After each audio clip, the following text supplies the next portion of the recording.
তুমি যে কালকে দাদা বৌদি গিয়ে ভিডিওটা করলে তার মানেটা কি, মানে কি হয়েছে ব্যাপারটা?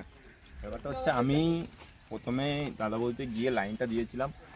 আর জানেন তো যে বাইরে থেকে বিরিয়ানি নেওয়ার জন্য বা পার্সেল নেওয়ার জন্য যে দাদা বৌদিতে গিয়ে লাইন দিয়ে বিরিয়ানিটা নিতে হয়।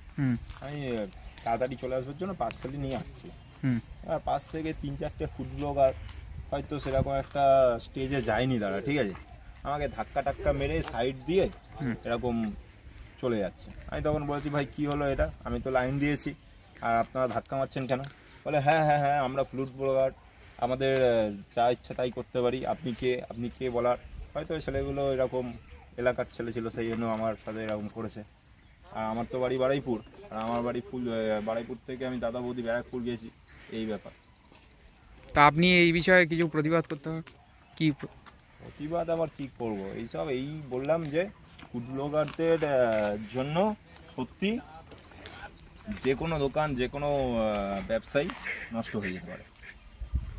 আর দাদা বৌদিতে গিয়ে আমার সাথে সত্যি খুব খারাপ হয়েছে। বাট দাদা বৌদির স্টাফরা অনেক ভালো, আর আমাকে হেল্পও করেছে। যেহেতু ধাক্কা মারার পরে ওরা আমার লাইন দিতে দেয়নি, সঙ্গে সঙ্গেই করে দিয়েছিল বাইরে যেই দাদাটা থাকে। এই ঠিক আছে।